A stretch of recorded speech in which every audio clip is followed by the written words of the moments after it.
Welcome to the People's Podcast, an employer's resource by Group Management Services. I'm your host, Alyse Kimble. This podcast does not constitute legal or financial advice. Its accuracy, completeness, or adequacy is not guaranteed. Use the information at your own risk. Consult an attorney or financial advisor before taking any action. Hello, welcome to the People's Podcast here at GMS. My name is Alyse Kimble. I will be your host today. And I'm sitting here with Enrique Torres-Baiz, and he is from CTMS, the president of CTMS, which is an MSP here in the Akron area. Yep. Welcome. Thank you, Alyse. Thanks for Glad to being be here. Yeah. So I have you here because I want to talk about cybersecurity today. Big topic. Yeah. So talk to me a little bit about what you as a IT business owner want maybe your clients and customers to know when it comes to cybersecurity. I think that the best thing for me to convey to them is that cybersecurity is being responsible for your customers' data, for your employees' data, and for your company's financial data and day-to-day data. It's just a set of guidelines to make sure to help you guard and be responsible for that part of your business. Yeah. We all have alarm systems, and we all have safe in our, for our cash, and we take these precautions to safeguard physical things. Mm-hmm. But cybersecurity is basically the same thing, but for your data. Gotcha. Okay, so that makes sense because yes, we all have, I'm sure, locks on our business doors, and we have alarms and things like that. But a lot of people don't think about that when it comes to their data. So what do you kind of wish that business owners had in place when it comes to cybersecurity, or what would you recommend if they didn't have something in place? Well, the first number one thing to know is you need to be educated. Okay. You need to understand what it is. Your employees, as well as yourself as a business owner, you guys, you need to have an understanding of what it is. And then after that, you have to apply the right technology. Okay. But more than anything is to make sure that your employees and the people that work in your company, as well as people who manage and run the company, are well aware of what cybersecurity is, what they can do to make sure that they're not victims or targets. And it's an ongoing thing. It never changes, or it never stops changing. Yeah. And it's something that it's constantly evolving. Gotcha. Speaking of which, what are some of the new things out there when it comes that business owners might need to know? Like, who are some of the new players? What are some of the new hacks that are happening? Anything you've seen? The big thing today is, advanced AI tools that are being used to, for example, spoof voice. Like, for example, I can take a sample of your voice, feed it to an AI, and then I can have a conversation with people sounding just like you. What? Spoofing phone numbers, making somebody seem like they're calling them from your phone number, that's old. Gotcha. But the new thing is actually sounding on the other end as if it was Alyse Kimble on the other end. Oh my God. So those tools are coming online, and they're real. Do you feel like AI is making this worse? Yes, because it's making it a lot easier for people who previously didn't have great hacking skills. Now they can literally just hire an AI tool to do the work for them while they just sit there eating popcorn and waiting for the results. What? That is wild. It's pretty crazy. That's wild. So that's a new one for me that I've not heard of. What are some of the more common cyber attacks that happen to businesses? A lot of times it's the classic, hey, I'll send you an email that's spoofed that comes from the company president asking for money. Okay. And saying, hey, I need this transaction done. It still floors me today that even after it's well known that these are common, that people still fall victim to them. Yeah. Mm-hmm. So what are some things that you can put in place as a business? Because I think phishing emails are such a, it's a very common way to attack a company, because when you have a phishing email come through, typically what are your bad players really looking to get out of that? They're looking for somebody to click on something. And then what do what happens when somebody clicks on it? A lot of times they'll either redirect you to a website that has been made to look like something that you need.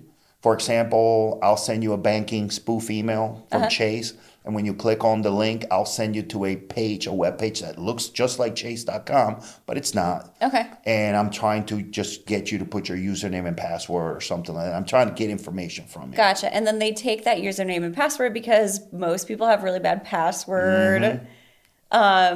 Kind of best practices. They're using the same password probably for a lot of different sites, right? That's a very common thing to do, and that's one of the reasons why. For example, I'll tell you an example.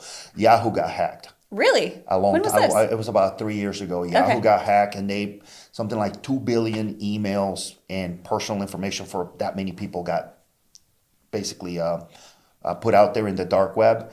And what they found was, okay, so now I have your Yahoo email and I have your password for Yahoo, and I have your email address, and I have access to emails that you had. So I can see if you were, for example, if you were banking with Chase and you were using your Yahoo mail, Right. I can, if you were using the same password that you were using for Yahoo as your chase.com account, a lot of people fell prey for that. They were using the same password for Yahoo as they were using it for banking, for their offices, for everything. So that's why we tell people you got to have different passwords for every single system, and don't use hello 123 for this one and hello 123 exclamation point for that one.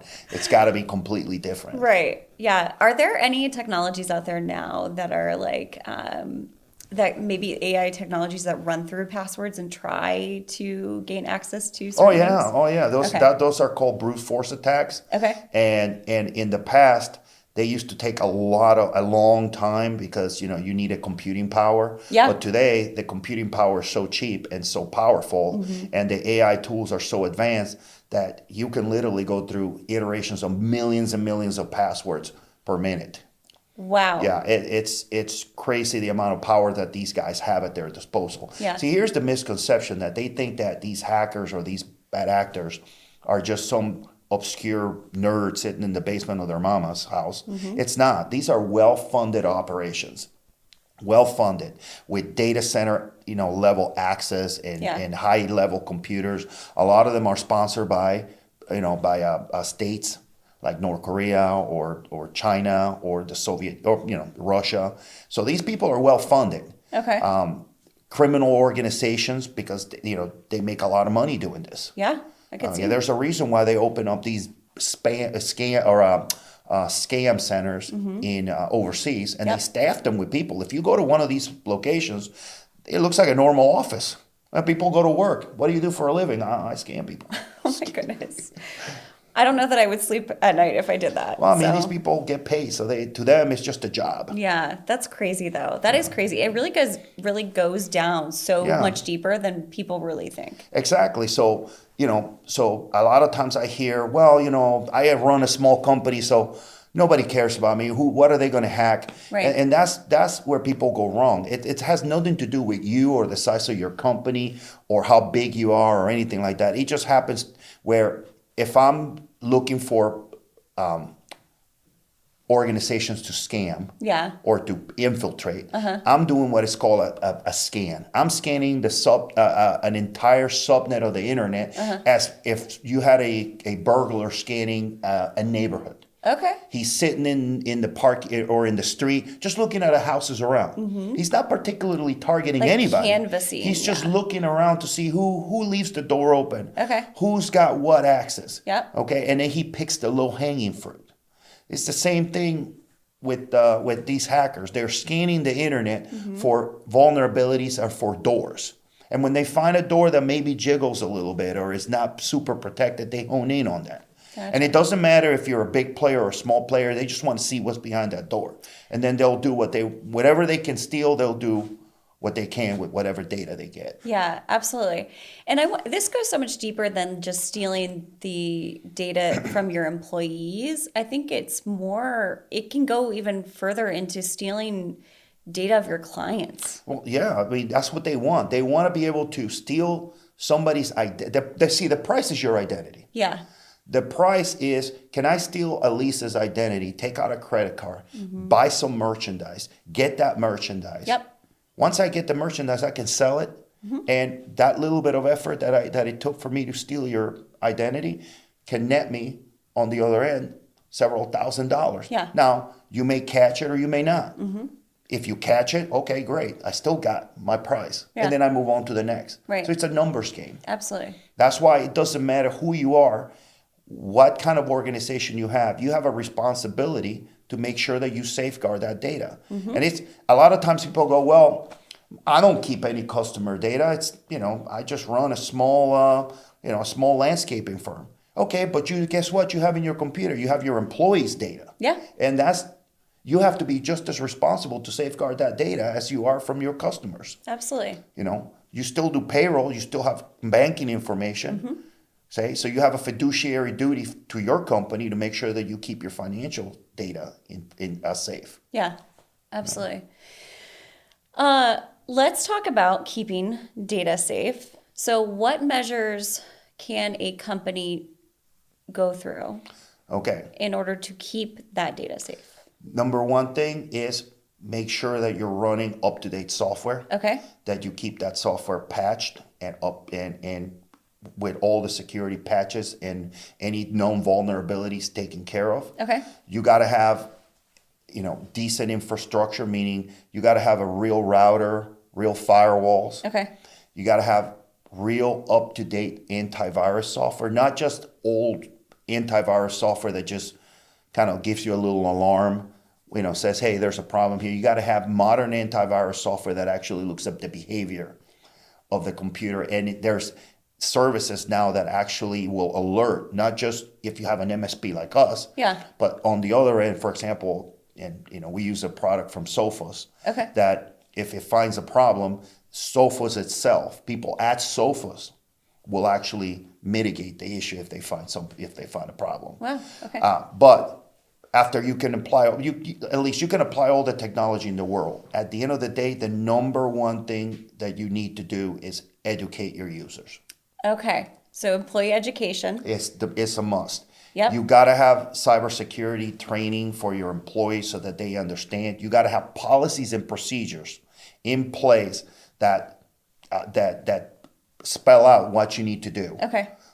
For example, economic policies that say, hey, if I get an email from the president requesting financials, you got to have a verification process. Okay, so you got to have the policies and procedures. It's not just technology. It's a combination of education, policies and procedures, and technology. And you need all three of them. Gotcha. One or the other is not going to save you. You can have all the tech in the world. I tell people all the time, Google and Verizon and AT&T, they have billions of dollars in infrastructure. They got hacked. What do you think you're going to spend $1 million, $100,000? Right. And you're going to be better off? No. The reality is you got to have all three. Yeah. Technology, policies and procedure, education.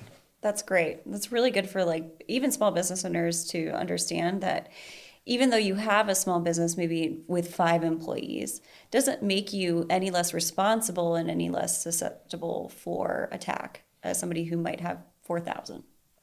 Yeah, no, there's another thing is you got to have plans in place. For example, the worst time to come up with a plan is in the middle of an emergency. Well, yeah, it's reactive, right? Exactly. So how can we be a little bit more proactive? You said put those plans in place, but is there anything else? So let's say we have all those things in place. We're trying to be a little bit more proactive. So we're doing ongoing training maybe when it comes to recognizing a phishing email, whatever the case may be. So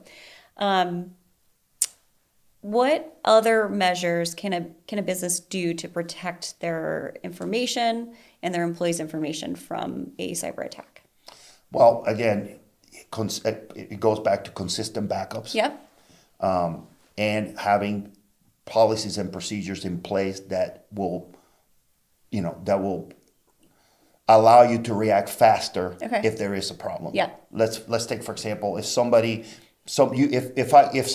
you click on an email, okay, what happens is there should be a policy in place that says, okay, Alyse clicked on an email. Alyse then contacts the cybersecurity team or their IT team.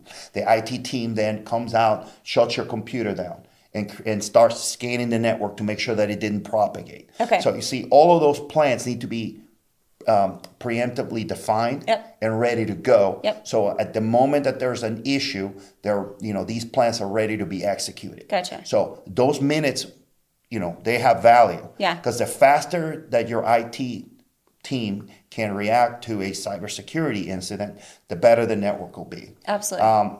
We had a problem one time where within an hour of a cybersecurity incident, this thing propagated to almost every machine in the entire network. We have to reload all of the machines in an entire organization, Wow. which took us about 2 weeks to do Oh my goodness.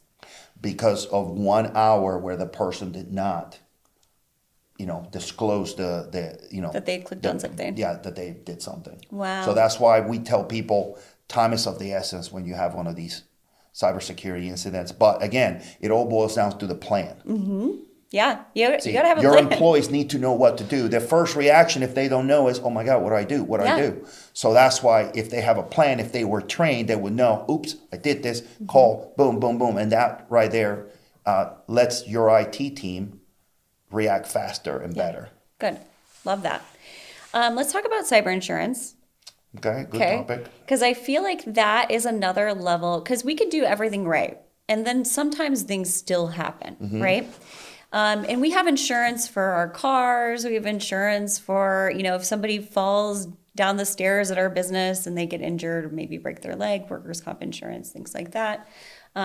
We have health insurance, right? If we get sick. But cyber insurance isn't something a lot of business owners feel that they need.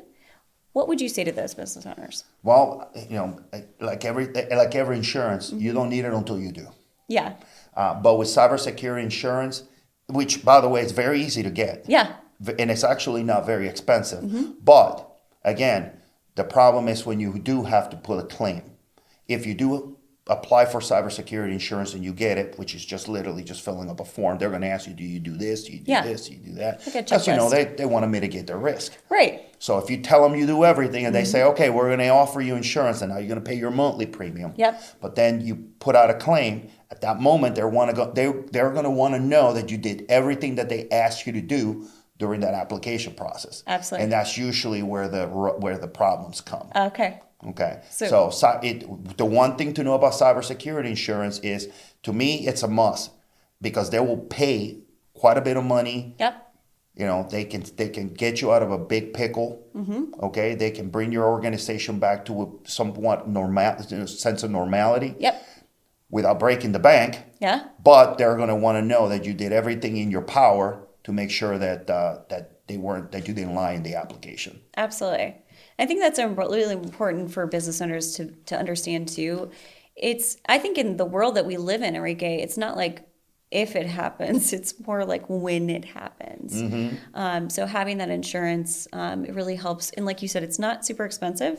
So if you can sleep better at night just knowing that your data and your employees' data is protected, clients' data is protected, I think that's always worth it. Yeah, and make sure, like I said, you got to make sure, look, as a business owner, you got to make sure your IT team is on that, that they're properly trained, that they understand the landscape. But also, as a business owner, you got to give them the resources they need. Yeah. Okay. As an IT professional, if I was working at an organization, I would make sure that, hey, I have a responsibility to let my owner or my president know, hey, you need these things in order to meet cybersecurity standards so that you can get the coverage. Yeah. Or more than anything, so that if we ever get into a claim, that we will get coverage. So, yes, a lot of times IT people, they tend to just say, oh, okay, yeah, okay. I love that. Okay. So what does it typically cover from like a business standpoint? Usually what cybersecurity insurance covers is, if you have a breach and company or employee data or customer data got exposed, they will cover things like identity protection for your employees and for your customers. Okay. They will cover things like bringing in a law firm to make sure that that you're covered in that department. They'll also bring in forensics, because there's some, if there is actually a breach, you have to report it to the state. There's procedures that you have to follow, and there's reports that you have to give to not only the federal government, but also the state government. Wow. So they'll take care of all of that for you. Okay. They'll usually bring in a forensics firm to come in and look at your entire network and clear your network. Wow. So they'll pay for all of that and make sure that at the end, once it's all clean and done, and the forensic firm has determined what data was taken, what was not, they'll determine whether your organization is free and clear of anything. Then they'll mark your organization as clean, and then you can get back to full operation.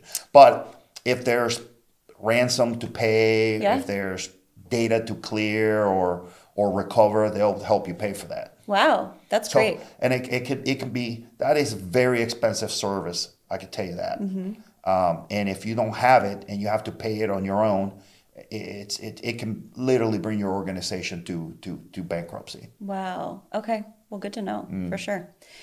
Are there any stories you feel like would be good to share with us or, our listeners today? There's a lot.